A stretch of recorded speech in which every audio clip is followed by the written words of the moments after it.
Hello दोस्तों, स्वागत है आपका फ्रेंड स्टडी सर्किल चैनल में। और दोस्तों, रूट वर्ड का वन वर्ड सब्स्टिट्यूट चल रहा है, तो चलिए हम लोग आगे देख लेते हैं कुछ इंपॉर्टेंट जो कि एग्जाम में आते रहते हैं। तो यदि आपको रूट वर्ड पढ़ता रहेगा तो आप आसानी से उस क्वेश्चन को सॉल्व कर सकते हैं।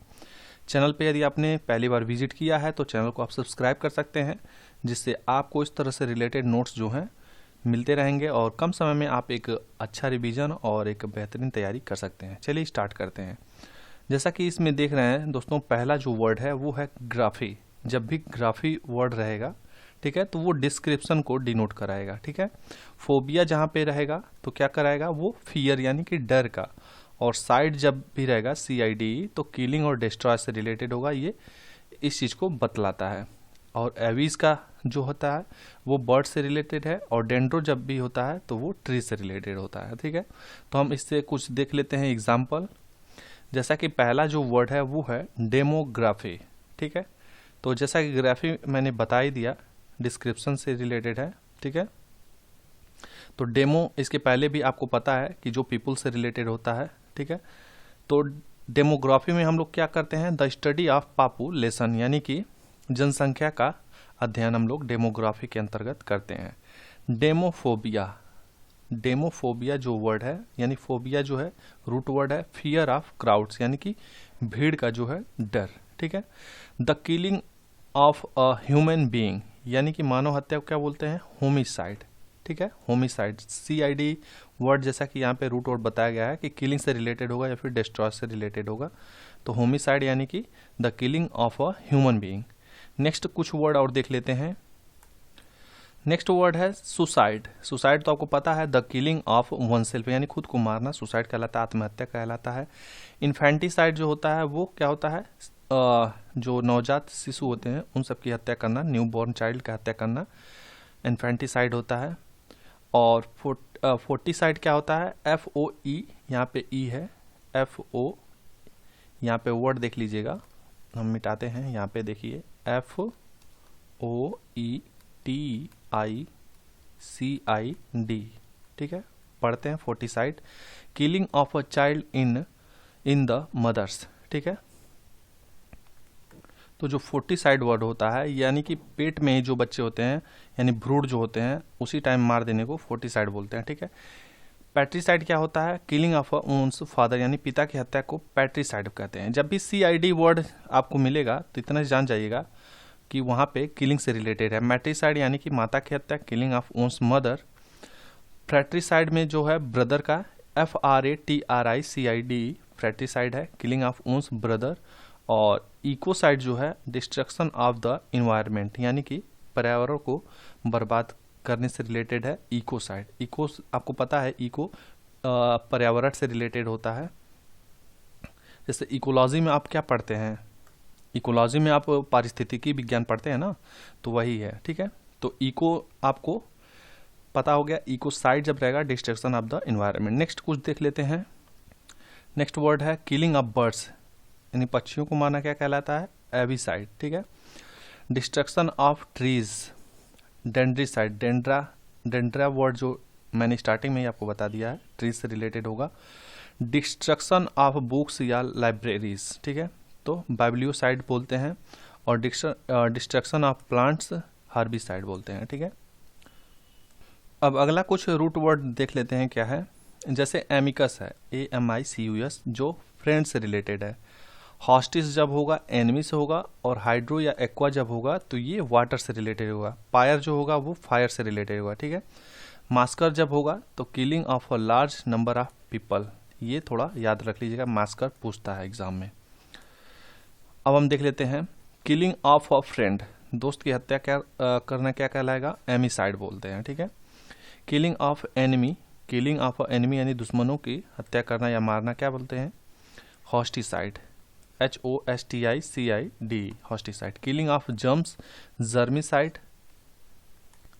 Killing of people belonging to the same caste, religion, race, ETC। ठीक है, एक ही जात या फिर धर्म से रिलेटेड जो बिलोंग करते हैं उन सब की हत्या को क्या बोलते हैं, नरसंहार बोलते हैं, तो जेनोसाइड बोलते हैं। वर्ड जो है GENOCID, जेनोसाइड।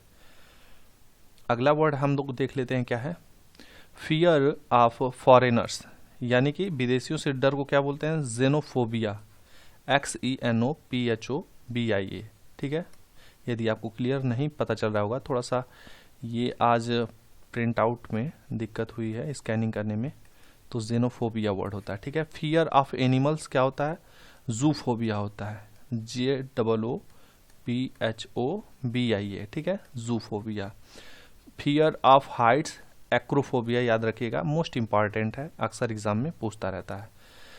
अगला है फियर ऑफ इनक्लोज स्पेस, यानी कि आप बहुत ही सक्रिय स्थान पे हैं, बहुत ही भित्ति सा रिलेटेड है, तो उसे बोलते हैं क्लस्ट्रोफोबिया। CL स्पेलिंग क्या होगा? CLAUSTRO, और फोबिया की स्पेलिंग आप जानते ही हैं, फोबिया PHOBIA, क्लस्ट्रोफोबिया यानी कि भित्ति से डर, यानी फिर संकरे स्थान से डर, ठीक है। फियर ऑफ ओपन स्पेस से, खुले स्थान से जहाँ पे होगा उससे यदि आपको डर लगता है तो क्या है? एग्रोफोबिया है, ठीक है, ये ध्यान देंगे। अगला वर्ड है फियर ऑफ वाटर, यानी पानी से डर को एक्वाफोबिया या फिर हाइड्रोफोबिया दोनों हो सकता है, ठीक है, ये दोनों ध्यान देंगे। Fear of fire, pyrophobia. Fear of books, पुस्तकों से डर, बाइब्लोफोबिया। और one who loves book, bibliophile. जब पुस्तक प्रेमी क्या बोलते हैं? बाइब्लोफाइल, PHILE, जैसा फाइल से रिलेटेड मैंने बताया था, वो लव से रिलेटेड होगा, ठीक है, यानी प्रेम से, उस वो पसंद से रिलेटेड भी हो सकता है। अगला कुछ रूट वर्ड देख लीजिए, जैसा कि क्रोनस जब वर्ड रहेगा तो क्रोन जब रहेगा तो टाइम से रिलेटेड होगा, थैनस रहेगा तो डेथ से, और EU वर्ड रहता है तो वो गुड को दर्शाता है, और जैसा कि टेरा जब रहेगा तो लैंड से रिलेटेड होगा, और आर्बर जब रहेगा तो वो ट्री से रिलेटेड होगा, ठीक है। अब हम लोग देख लेते हैं बाइब्लियोग्राफी। बाइब्लियोग्राफी में क्या होता है? A description, list of books, ठीक है। फियर ऑफ पासिंग डेट, यानी कि जो बीत गया है समय उससे यदि डर लग रहा है तो आपको क्रोनोफोबिया है। फियर ऑफ स्पीड, तो इसको हम क्या बोल देंगे? फियर ऑफ स्पीड को टैकोफोबिया बोलते हैं, ठीक है, TA है यहाँ पे, याद रखिएगा, TACHO, ठीक है, टैकोफोबिया। नेक्स्ट वर्ड क्या है? फियर ऑफ टेक्नोलॉजी, टेक्नोलॉजी से तो technophobia. Fear of numbers, numerophobia. और फियर ऑफ डेथ जो है थैनटोफोबिया, ठीक है, जैसा कि डेथ से रिलेटेड थैन वर्ड बताया गया है। यहाँ पे एक वर्ड है यूथनेसिया, ठीक है। यूथनेसियम क्या है? The practice of killing a terminally ill patient to prevent more suffering, यानी इच्छा मृत्यु। इच्छा मृत्यु कब इंसान करता है? जब उसे किसी गंभीर बीमारी से वो डेली इस प्रकार जूझता है कि वो चाहता है कि इससे बेहतर है कि मर ही जाऊं, ठीक है, तो यहाँ पे यूथनेसिया वर्ड यूज होता है, ठीक है, ये ध्यान देंगे। अगला वर्ड है ओमनी। ओमनी जब वर्ड रहता है तो वहाँ पे आल यानी सर्व से रिलेटेड, आल मानी सभी से रिलेटेड होता है, ठीक है, ओमनी वर्ड। और साइंसिया जब वर्ड रहेगा तो नॉलेज से रिलेटेड होगा, ठीक है। तो हम लोग देख लेते हैं, जैसे कार्निवोरस है, ठीक है, कार्निवोरस है तो फ्लैश ईटिंग एनिमल्स। कार्निवोरस किसे बोलेंगे? जो मांस का भक्षण करता हो, ठीक है, यहाँ पे क्या बोला है? Flesh eating animals. और जो सिंपल वर्ड में हम लोग बोलते हैं मांसाहारी, ठीक है, कार्निवोरस मिस होता है मांसाहारी, ये आप समझिए। और प्लांट ईटिंग एनिमल्स, यानी कि प्लांट को जो खा रहा है, जो जंतु प्लांट को खा रहा है उसे बोलेंगे हर्बीवोरस, यानी मांसाहारी, शाकाहारी, ठीक है। ये कार्निवोरस मांसाहारी हो गया और हर्बीवोरस जो है शाकाहारी हो गया, ठीक है, शाकाहारी। अब ओमनीवोरस जो है, ओमनी जैसा कि सर्व से रिलेटेड है सभी से, यानी कि सर्वाहारी। ओमनीवोरस जो है सर्वाहारी। Animal that eat both flash and plant, यानी कि जो मांस और प्लांट दोनों खाए यानी सभी खाता है तो उसे बोलेंगे ओमनीवोरस। डिस्ट्रक्शन ऑफ एवरीथिंग, ओमनीसाइड बोलते हैं। एवरीथिंग डिस्ट्रक्शन को ओमनीसाइड बोलेंगे। वन हु प्रेजेंट एवरीवेयर, जो सभी जगह विद्यमान है, प्रेजेंट है, तो उसे बोले हैं ओमनी प्रेजेंट, ठीक है। अगला है one who is the most powerful, यानी कि ओमनीपोटेंट बोलते हैं, ठीक है, जिस सर्वशक्तिमान भी वर्ड हिंदी में यूज कर सकते हैं। क्या कर सकते हैं? सर्वशक्तिमान, ठीक। अगला वर्ड क्या है? अगला वर्ड जो है वो है वन हु नोज एवरीथिंग, जो सब कुछ जानता हो, सर्वज्ञ को क्या बोलते हैं? ओमनीसाइंट, OMNISCIENT, ठीक है। यहाँ पे कुछ जीएस के इंपॉर्टेंट टॉपिक देख लीजिए जो ट्रिक के मेथड से आपको समझा रहे हैं।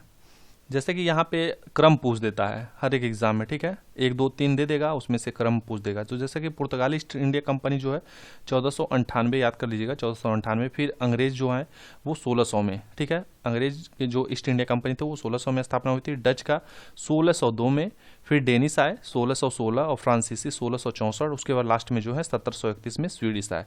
और ट्रिक जैसा कि क्या बनाया हुआ है, PAD-DFS, ये याद रख लीजिएगा, क्योंकि यदि सन नहीं देता है तो आपको ये क्रम तो दे ही सकता है, ठीक है, इधर उधर दे देगा और कहेगा कि कौन इन्हें क्रम से लगाइए, ठीक है। तो PAD पैड याद रखिएगा, फिर DFS, ठीक है। अगला हम लोग देख लेते हैं कुछ गवर्नर जनरल वायसराय के बारे में। तो पहले गवर्नर जनरल के बारे में देख लेते हैं।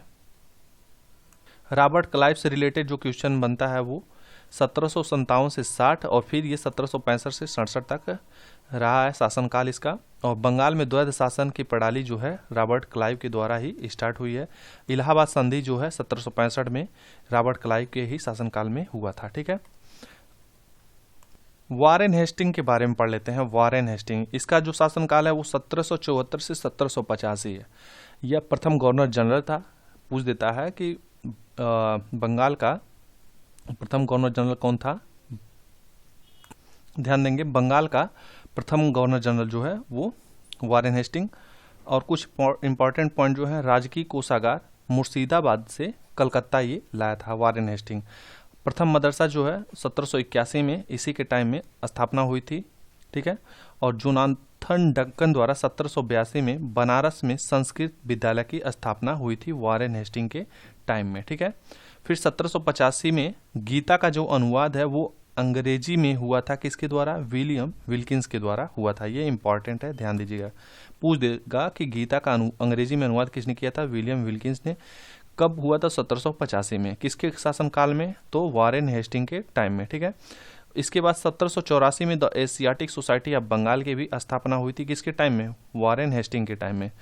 उसके बाद अभिज्ञान शकुंतलम का अनुवाद जो हुआ था अंग्रेजी में, इसी के टाइम में हुआ था 1789 में, ठीक है। आगे हम देख लेते हैं। इसने पेंशन बंद कर दिया था, ठीक है। जो 26 लाख वार्षिक था, मुगल सम्राट का जो पेंशन है इसने बंद किया था।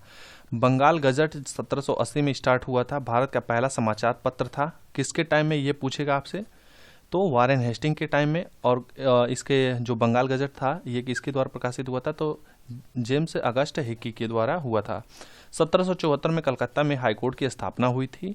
पिट्स इंडिया एक्ट 1784 इसी के टाइम में पारित हुआ था। बोर्ड ऑफ रेवेन्यू की भी स्थापना इसी के टाइम में हुआ था। और रिंग फेंस पॉलिसी, सुरक्षा प्रकोष्ठ की नीति किसने अपनाई थी, तो वारेन हेस्टिंग ने अपनाई थी। लॉर्ड कॉर्नवालिस के बारे में देख लेते हैं।